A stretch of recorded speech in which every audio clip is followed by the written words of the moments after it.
Hello friends, in this video you are going to learn the waistcoat or split stitch. It's a nifty crochet stitch that looks like the knit stockinette stitch, and I want to show you how to do it flat, in the round, and how to increase and decrease with it. I've been using it on projects like this version of Link's hat from my favorite video game series, The Legend of Zelda. That's going to be the next tutorial I'm working on, so stay tuned and subscribe if you'd like to see that. Anyway, let's get started learning the waistcoat stitch. So you're going to start out with a foundation chain of 20 stitches, keeping everything fairly loose so that the stitches are easy to work into. Then you're going to chain one more for your turning chain, and then you'll work back across that foundation row with a regular old single crochet stitch. Now the secret to making this stitch work is to make your crochet stitches twice as loose as you normally would. The easy way to do this is to pull your yarn through and give it an extra tug in the direction of your dominant hand. So for me, that's to the right. Without this extra tug, it can be nearly impossible to insert your hook through the center of the stitch on your next row. So go ahead and work the rest of your single crochets as loose as you can until you get to the end of that first row. We're going to start by working in the round, so when you get to the end of that row, go ahead and use the tail of your foundation row to connect both sides. And then with your working yarn, slip stitch into the first single crochet space, making sure your circle isn't twisted. Now, normally you would be inserting your hook beneath this V on top of the stitch to work a single crochet, but the waistcoat stitch, or the split stitch, is just a little bit different. Your hook is going to go right through the center front of the next single crochet, and it is a little bit tricky to do this on your first round. Once you do get your hook through the center of that stitch, you're just going to treat it like a regular old single crochet.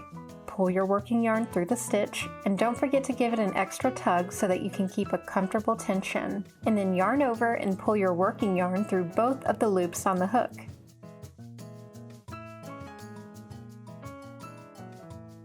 You can tell that the first split stitch already looks more like a V than the first row of single crochets. If your stitches are just a little bit too tight to work into, you can always grab a smaller hook or knitting needle and use that to pry open the stitch so that it's loose enough to work into. But if you're having to do that for every single stitch, you're definitely working with too much tension. Just remember that that first round of split stitches is always the most difficult to work, so don't lose patience and just keep at it. I promise it will start to get easier by the next round.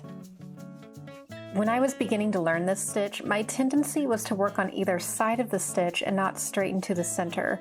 Using a big chunky yarn and hook is going to help you get a feel for doing the waistcoat stitch, but once you're comfortable with it, you can really use any hook size and yarn weight that you like. Even though you're working with a looser tension than normal, the stitches will start to even out and lay flat, despite that additional pull on every stitch.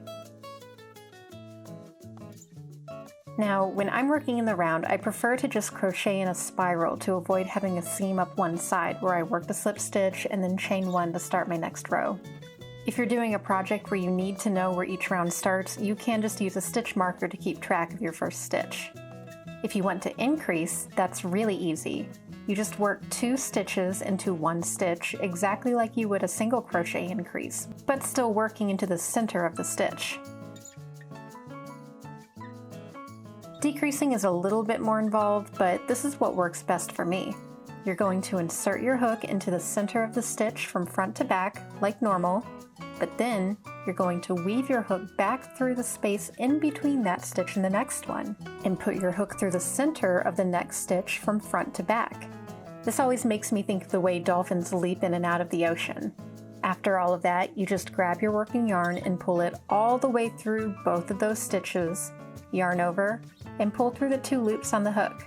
This method is going to give you a really nice, tight decrease that is not totally invisible, but still lays flat without big gaps or holes. Now, if you want to work this as a flat stitch, you can definitely do that, but the result will look just a little bit different, which is why you usually only see this stitch done in the round.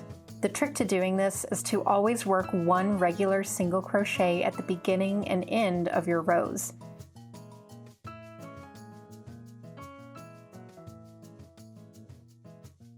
You'll also notice that the V's of each stitch are upside down when you turn your work to go back across your first row, but it's still going to create a nice tight fabric that doesn't curl up the way knitting tends to do. I love that you can use the stitch in place of a regular single crochet, which is what I did for this dice bag that looks like it's cable knit but is, in fact, entirely crocheted.